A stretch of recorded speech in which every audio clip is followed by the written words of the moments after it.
Vietnam, 1966. The war turns a new fierce page. 27-year-old Antonio Araneta, the son of the owner of Philippines' then renowned graphic newspaper, ventured into northern Vietnam to report on the war. Returning from the trip, he would go on to publish the highly influential Vietnam series that changed the views of many Filipinos on the American war in Vietnam.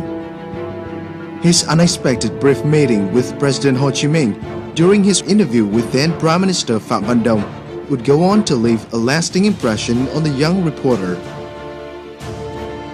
2 years later, in 1968, Antonio returned to Vietnam, this time with his wife Gemma Cruz Araneta. Gemma had been crowned Miss International at Long Beach, California, becoming the first Asian woman to receive the award.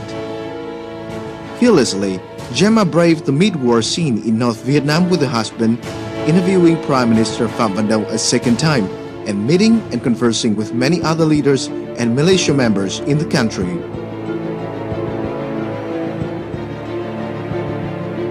Gemma compiled the memories of her life-changing trip in a book titled Hanoi Diary, a current coup d'etat among younger generations of Filipino students.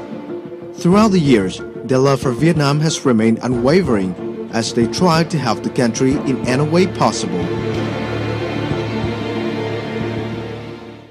Hello and welcome to this special edition of Talk Vietnam. Now, during the two resistance wars that Vietnam had against the foreign invaders, Vietnam has had many supporters, wholehearted international friends who have shown support as well as their special love for the country. Among them are two Philippine journalists who has written a number of journals and as well as articles supporting Vietnam during the wartime. The interview they had with the then Vietnamese Prime Minister Phạm Văn Đồng, as well as their unexpected meeting with President Ho Chi Minh, has cemented their love over the years for Vietnam. They have nourished that love and have been able to help Vietnam however they can. And they have traveled all the way from Manila, Philippines this time to be here with us in Talk Vietnam to share their stories. So please join me in welcoming Ms. Gemma Cruz Araneta and Mr. Antonio Araneta. Good evening. Good evening. Thank you, Mr. and Mrs. Araneta, for being here in our show. How are you today? I'm very well. You can call me Gemma. Wonderful, Gemma. And how are you, Antonio? Very well, and please call me Antonio as well. Wonderful. Thank you very much it's our honor to welcome you to Talk Vietnam, and the fact that you went all the way from Manila to be here, we're very honored. Now, well, the honor is ours, and it's really a privilege to be able to address the Vietnamese people. Wonderful, and we'll talk more about your special relationship with Vietnam. Now, how long has it been since the last time you were in Vietnam? The last time I was here was in May 1968. 1968. And how about for you, Antonio? The last time was during the first time was 1966. 1966. And the last time was in 1985 on the occasion of the 40th anniversary of the Vietnamese nation. Yes. September 2, 1985. September 2nd, the National Day in 1985, and that was the 40th. That's correct, the 40th anniversary. Can you tell us a little bit about kind of the feelings being back here? I mean, your last time here was in 85. How is it like being back now? Well, I look at the span from 66, when everything was critical. 85, Vietnam already had won its independence. But the feeling that I remember is that 66 was the time to be here to see how the people, under the leadership of President Ho, could bind themselves so well and carry on a struggle which seemed to be difficult. 2 years after, in 1968, I come with Gemma, and I see Prime Minister Phạm Văn Đồng again for the second interview, and I was telling myself, look at the self-confidence in this man. He displays such surprising self-confidence that it's difficult to believe that this country is being bombed every day for the past 2 years. I said, they will win. They will win, no doubt about that. And lo and behold, in a few years, 75, this event happened, as you know. Yes. So the rest is history. And that is the history of Vietnam. Let's talk a little bit about the first trips, the first feelings you've had coming to Vietnam. For you, Antonio, it was in 1968. This was in the middle of the war zone. 66, no? 1966. Yes. In the middle of the war zone and in conflict, obviously, with the Americans. How were your feelings going directly into the war zone? The high point was the last few days, an interview with Prime Minister Pham Van Dong. And in the course of that interview, where we asked many questions, suddenly President Ho Chi Minh comes in, and all stand up. It was an unexpected thing, and we talked to each other very friendly, very casually. And right off the bat, when we were talking, I could feel that a certain attraction in him that I keep telling up to now, and I'm not even Vietnamese. That is a man I could die for. But at any rate, I could feel that. Well, anyway, I made a mistake. I had a questionnaire addressed to the Prime Minister. Since the president was there, we were very familiar with this. Exactly, you I had to addressed address it to him the as president, well. to President Ho Chi Minh, and he very politely said, "Sorry, the interview was with the Prime Minister." So I will have to go. I realized I had made a mistake. Anyway, so off he goes, slowly. Then he stops. He looks back at me and asks me, "By the way, are you married?" I said, "Yes, I have one wife and one daughter of 2 months old." Yes. Then, carefully measuring his words, he says, "Send my love to your wife and my kisses to your daughter." And then a few more steps. That was the last time I saw him. Wow. So Very this touching. a very unexpected meeting with President Ho Chi Minh in 1966. Unexpected but very inspiring. That has remained with me. And I think will remain with me till my dying day. Yes. Did he speak English with you? Very good English and looked very healthy. In fact, he died 3 years after that. I couldn't expect it because when he came in, he sauntered in very well. And as I described it, he seemed to have, as though he had come from a long swim, very relaxed, very calm, smiling. Well, I'm very happy that he gave that message, "Send my love to your wife," even if I never met him personally. Exactly. Antonio, tell us a little bit about going into, this is northern Vietnam, a war zone at the peak of the war in 1966. What were some of the images of the wartime that still stick to mind? It must have been kind of a very, memorable experience. You wanted me to answer that? Well, 1966 was the first time, and I did not feel, at that age, you feel very adventurous, and it was an honor, and I only went to the war briefly during the Second World War, and that was a long time ago, having been born in 1939. But there was no fear. Well, maybe I did realize the danger, but it was a great adventure. But the high point really was meeting with the Prime Minister of Pham Van Dong, and the unexpected entry of President Ho Chi Minh, which I will repeat. In the course of a very unofficial meeting with him, I could feel the magnetism of this man, his sincerity. I mean, sincerity maybe was the thing that really went up. And as I said, even if I'm not a Vietnamese, I could feel this is a fellow man whom I could die for. Yes. That's it. And I can understand why the people rallied, and up to now they still feel about him. Every once in a while I meet some Vietnamese and I say, "I met Mr. Ho Chi Minh," and they look around me, really what kind of a man he was. So I feel very privileged by that unexpected encounter. Yes.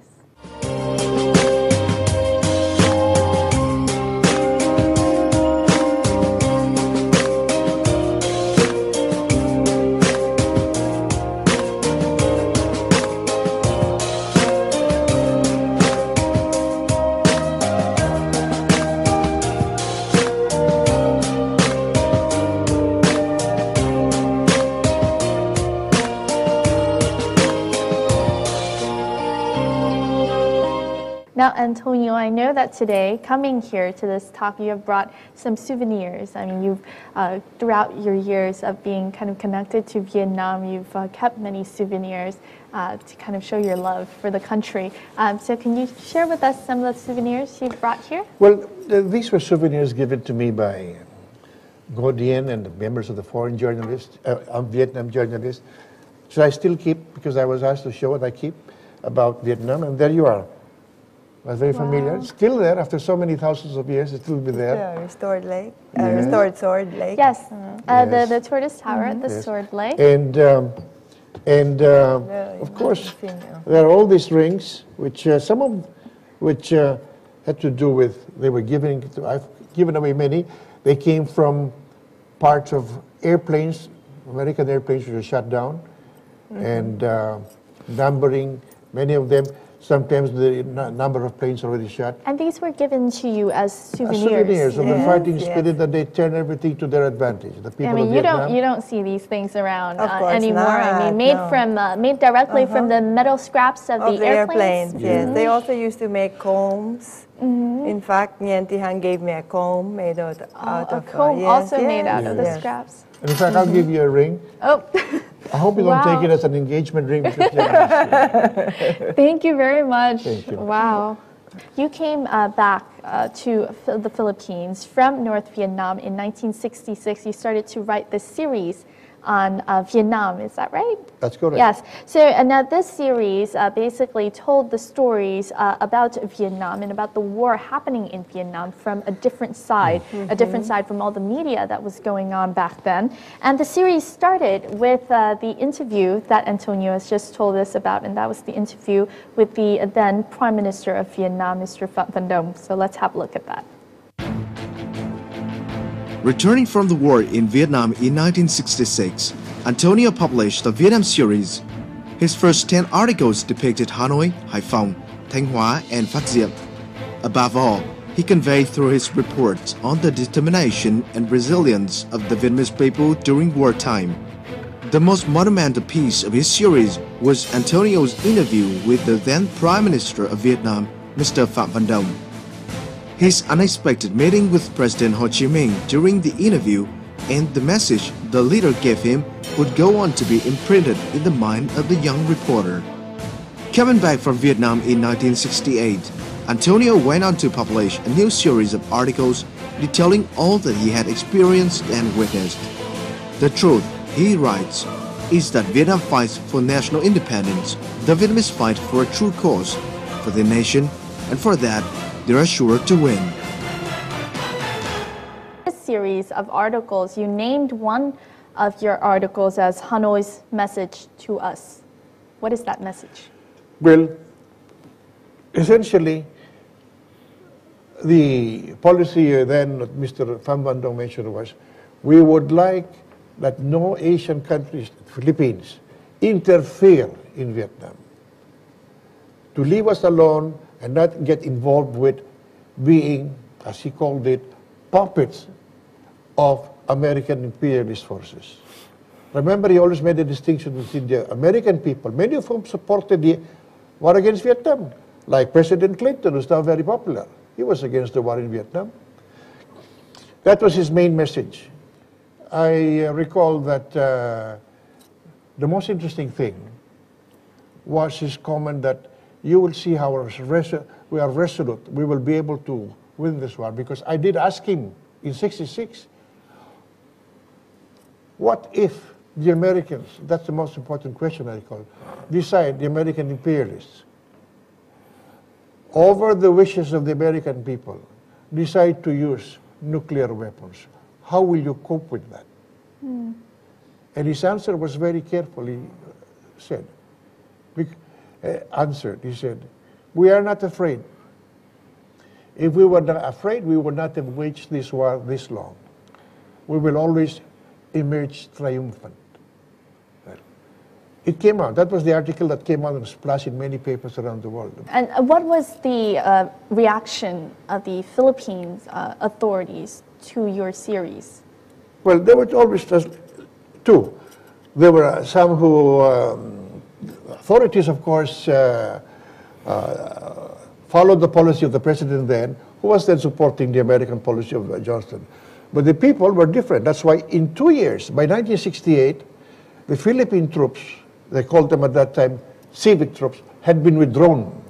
That's why I was able to come back 68, feeling a bit happy that I did not have to be cringing in embarrassment that we had been interfering in Tai Ninh.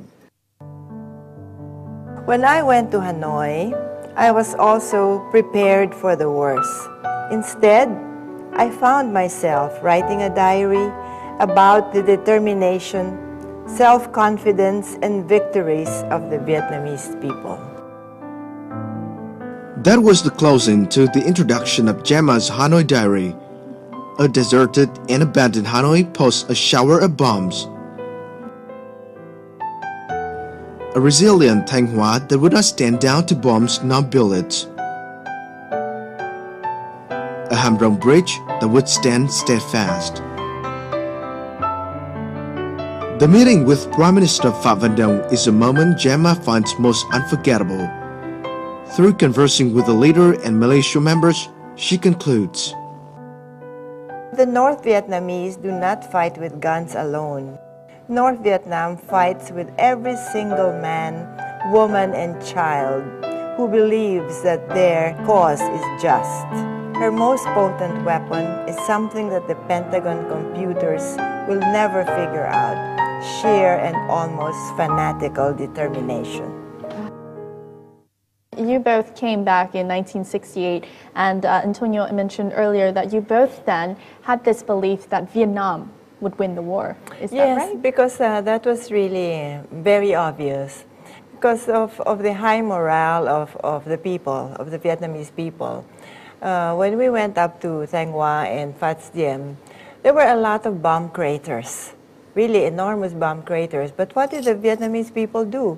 They turned them into fish ponds, and then they grew vegetables around the sides of the bomb craters. So they turned this very negative thing into something positive. They were there. Into daily life. Yes, basically. for daily life. They were feeding the people during the war. So I thought, how can any country, even as mighty as America, win against this type of determination? It's impossible. Besides, they're fighting for their country, so time is on their side. And the Americans are here as invaders, intruders.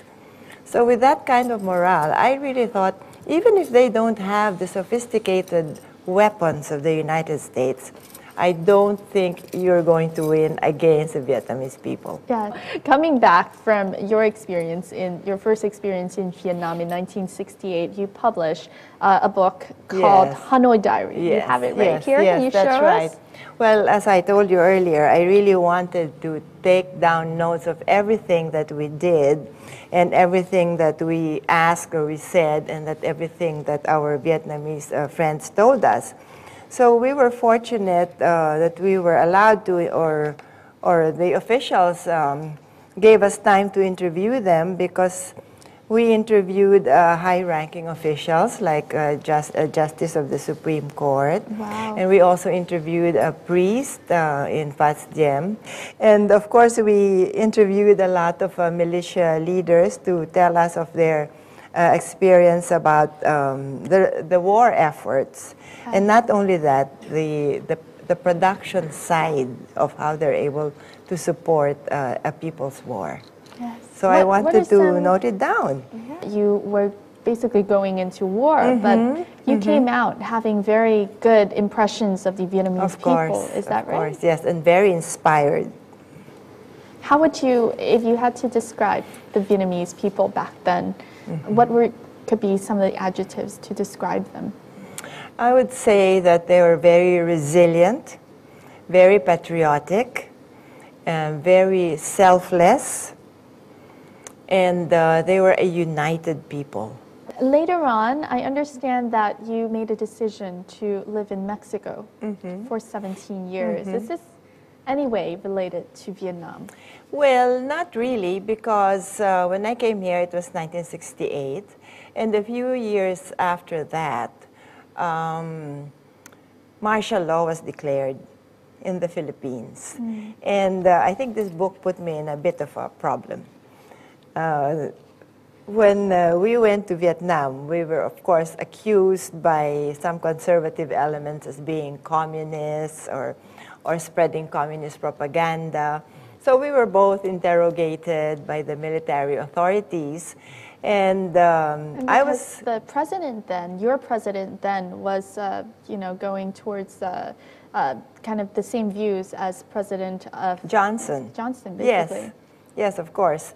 And then the chief of staff of the president, who was Brigadier General Fidel Ramos, he interviewed me and he said, well, you can continue writing, he said, but you have first to show me your articles. So I said, oh, how can I write like that? And then Mr. Araneta had to go into hiding because they were looking for him. So I thought, I think I better leave this country until this martial law is over. So I went to Mexico because it's very much like the Philippines. And besides, my uncle was then the ambassador there, so I presumed that he would arrange my residence papers, which he did. Let's talk a little bit more about this trip to Vietnam. In this trip to Vietnam, Gemma and Antonio had the chance to visit the memorial site, relic site dedicated to President Ho Chi Minh. So let's have a look at that.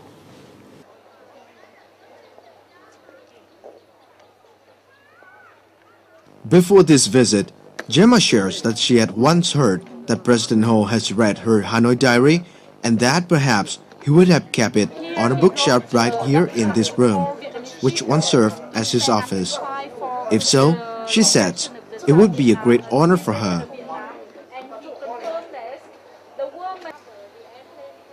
And this is an alarm bell that would sound a warning when American airplanes were near. When it went off, President Ho Chi Minh and everyone in the compound would run to a foxhole nearby here. The bell was made from scraps of billets. For Antonio, this visit has helped him to understand how he was unexpectedly approached by President Ho Chi Minh when interviewing Prime Minister Pham Van Dong in 1966. When I see now for the first time, after so many years, the very house that he lived in, that's why when he sauntered into our interview with Prime Minister Pham Van Dong, we did not know he was going to come in. We all stood up, and I had a very informal 1-hour interview with him. So he was a real people's hero. And I can see how he lived so simply. There you are. For Gemma, the first impression of the compound was the fish pond.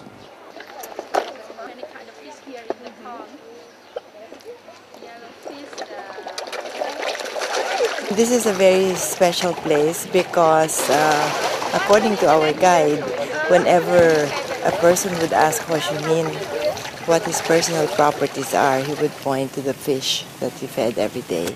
So that has a very deep message. And we are really very touched whenever I think about Ho Chi Minh and Pham Van Dong. Tell us a little bit about this trip to the memorial relic site related to President Ho Chi Minh. How was it? Well, it was very exciting because I wanted to see if I could recognize the places or that house where I was able to interview Prime Minister Pham Van Dong. So when our guide said, well, this is it, this is the house that he would use. So like everything came back to me. And I suddenly remember, oh yes, this is it, this is the place. So of course I took a lot of pictures. And at that time we did not see, or I didn't see, the stilts house where President Ho Chi Minh lived. And it was explained to us that he chose that particular design because some ethnic tribes have that kind of house. And there was a place in the lower floor which was open. So because he wanted to always meet the children there, and he had a small aquarium on one side to entertain the children, and specially designed like a low wall where the children could sit down while they were talking to him. So I thought that was very thoughtful of him. And it was a very simple house. You wouldn't think that a president could live in a house like that. President Ho Chi Minh, Vietnam is honored to have such a figure lead us because he's become such an inspirational figure, not only to Vietnamese people in the hearts of every Vietnamese, but across the world. He's become an international figure. Why is he loved so much? Do you know? I think I know. I think it's because he put the interest of his country above everything else. And that's very difficult for many leaders in the world, right? Many leaders think only of the electoral campaigns, you know, how to prolong their stay in power. But then President Ho Chi Minh was so different, especially because it was wartime. And I think he could really project that genuine love for country to all the Vietnamese. That's why he were able to win the war. What can you say, Antonio, about his ideological thinking, his thoughts, his writings? I mean, he was a very venerated man by Vietnam. He's still very venerated. What can you say about this man? I mean, whom you met really briefly, but who left a deep impression on you? Well, he meant what he said. Even if you were a nationalist communist, because he was issuing that message to the youth, that meant you would really work for the people, for your own national interest, your own people, and that you would always be patriotic. That to me was the biggest impression. As I said, I was so impressed by him that, again I repeat, I am a Filipino, I'm not from, I felt like I could be, if necessary. I could feel I could die for a man like that. And that's very rare. So that is the impression I got. And so, in short, I tear once in a while when I think of that man. May I add something? Well, he was not only a political leader, he was not only a thinker and philosopher. I think he also had a great moral ascendancy. He had moral authority, and his life was an example of his moral, simple man, integrity. His integrity was unassailable, and that's very important for a leader. How about you had a chance in the second interview for Antonio, but it was your first interview with the then Prime Minister, Mr. Phạm Văn Đồng. How was he like, and what were some of the questions that you asked him then? How was the interview? Yes. He was also an extremely simple man. As a matter of fact, he was standing at the foot of the steps of the house when we arrived. And I almost walked past him because I didn't realize that it was the Prime Minister who was standing there waiting for us to arrive. So I almost walked past him, but then I thought, oh, he looks familiar. Oh, that's Phạm Văn Đồng. That comes to show how simple he is. Yes, and I remember I asked him, what are you going to do with all the children who were hurt, who were harmed by all the bombs? Because that was really such a tremendous problem in Vietnam. And what did he tell you? Well, he said, yes, that is really something very tragic, and that they will just have to address it as the problem comes. But then,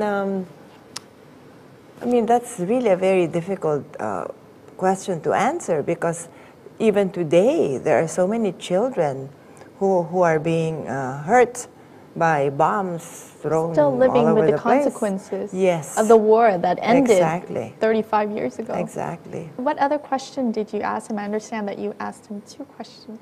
Well, I did ask him a lot of questions. In fact, it's here in the end, the last chapter of the book, where I asked him. I think I also asked him. Oh, wait a minute. You can also read from it if you'd like. Here, the title of this chapter about Phạm Văn Đồng is The Laughter of Phạm Văn Đồng, because I thought that he was very humorous person, and despite the war conditions here, he still did not lose his happiness, his sense of humor, and he said that the reunification of our country must eventually come. That has been clearly stipulated in the Geneva Agreement, but we are not in a hurry to reunify, nor are we intending to coerce the South Vietnamese into reunifying. We entertain a high respect and love for them. They have been fighting for 25 years continuously. So that shows you, like his kindness towards other people and also his respect for their decisions. When Gemma asked the Prime Minister, what will you do, how will you compensate, help all these children who have been, at a young age, maimed, destroyed by chemicals, toxins, etc., and still young, long lives to live, have not been able to be on their own yet. I noticed that this man, who I could see fierce, resistant, strong, brave, this was the only time I could feel a certain weakness in him. Certain sadness. We will try to do we don't know if there's any help you can do. We would appreciate that.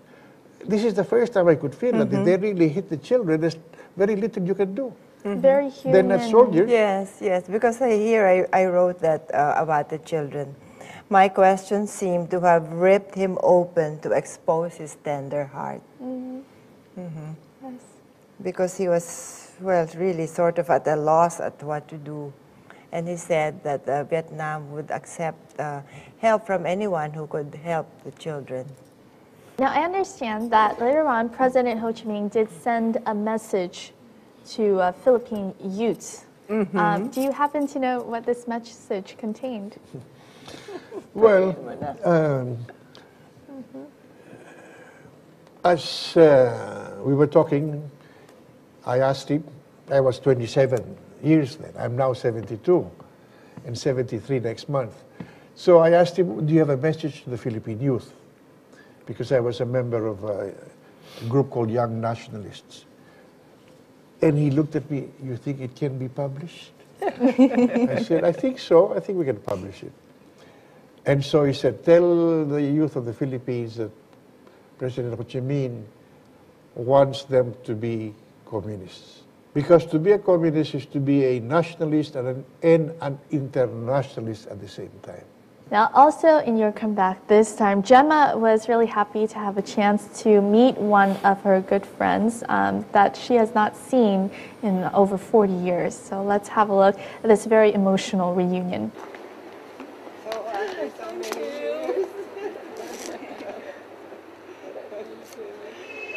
The reunion becomes all the more emotional at the sight of an old group photograph. Former Minister of Labor, Invalids and Social Affairs VNtienganh back in the day was the leader of a militia that protected bridges in Thanh Hóa, one of which was Ham Rong Bridge. Prior to this meeting, Han could not picture when or how she had met Gemma, but the photos seem to have brought back all memories. So that is Minister Han when vào tháng 5 năm 1968. That's me. Đấy là tôi này.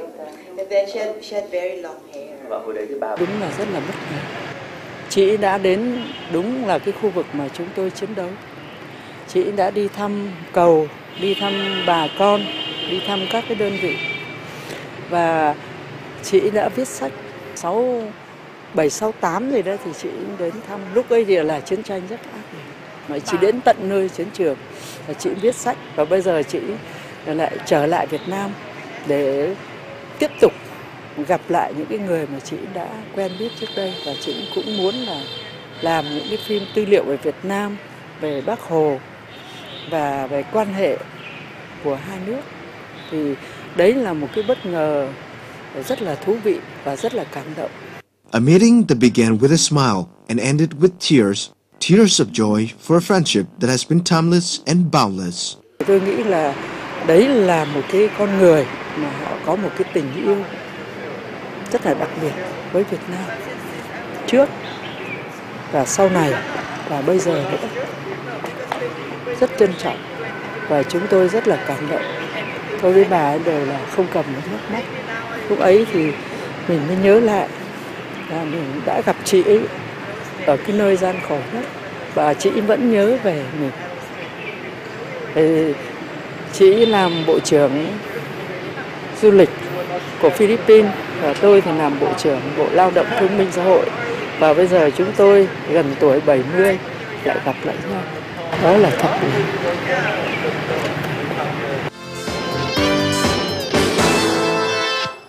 Besides Hằng, have you gotten any kind of special friends, other friends here in Vietnam? I met a group who were members of a Vietnamese Women's Association, and one of them was Bo Tite, and she would send me Christmas cards after we met, and I would also send her Christmas cards, but I don't know if my cards ever got to her. But for several years, we were sending greetings to each other.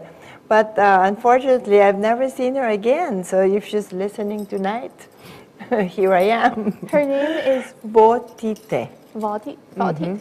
Yes.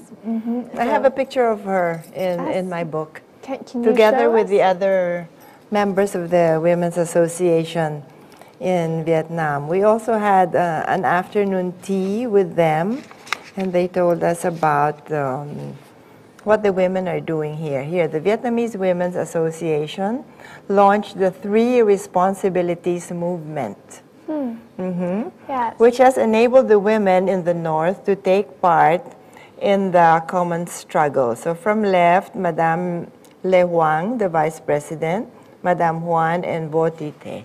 Now, Gemma, we know that you've lent a big hand to the Vietnamese embassy in the Philippines in the project to build President Ho Chi Minh's monument or statue in Manila's ASEAN Park. Yes, that's true.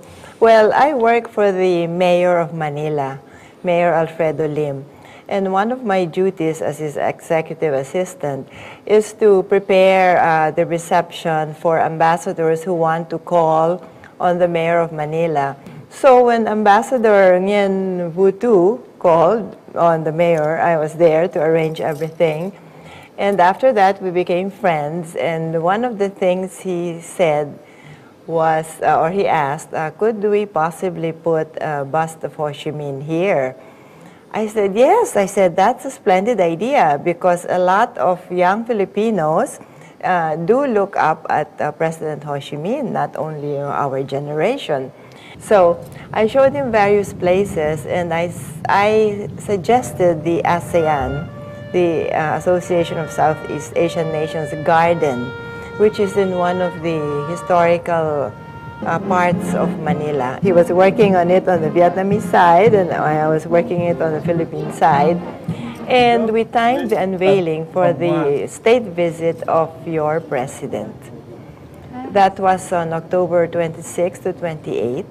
Renata was there. Exactly, I heard. He was the first to arrive. And the last to leave. The last to leave. Tell us about your feelings, Antonio, coming to this event. I understand that you also were able to touch this bus twice. Yes, I wanted to really feel him again. Just touch, maybe I would feel his spirit. I can be as frank as I can.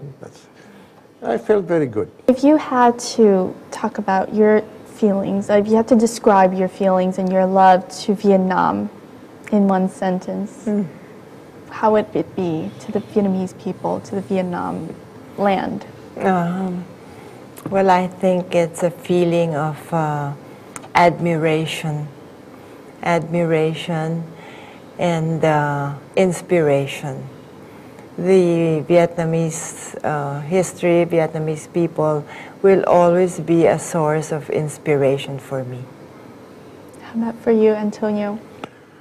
Well, the spirit is always there, fighting spirit. From a very disadvantageous position, it's in your history, against the Japanese, against the French, against the Mongols, against anybody who comes in, they don't last long.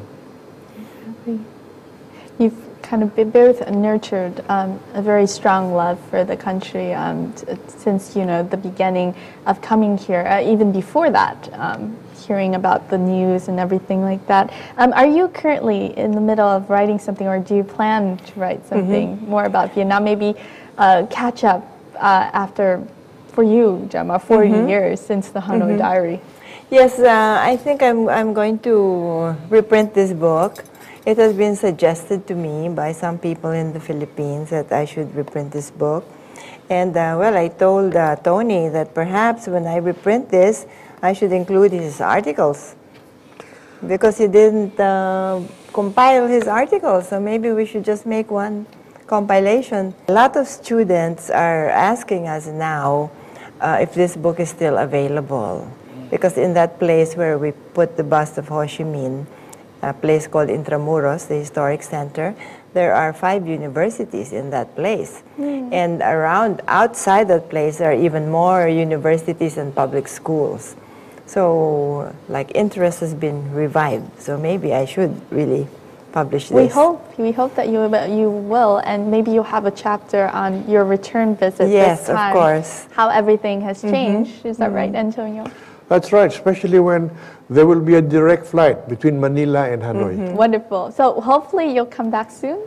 Let's hope Hopefully, maybe I should even have it translated into Vietnamese. That would be wonderful. Because, I think Vietnamese people would, you know, be so honored to read the writings of international friends such as yourself, and the love that you have had for Vietnam since our toughest days. Besides, your generation should not forget what your fathers and mothers did for this country. Thank you very much. Thank you for inviting us. Thank you. Gemma and Antonio, for coming and sharing your stories with us. And we hope you have the best of luck in your future endeavors, and that we'll be able to welcome you again to Vietnam. Thank you.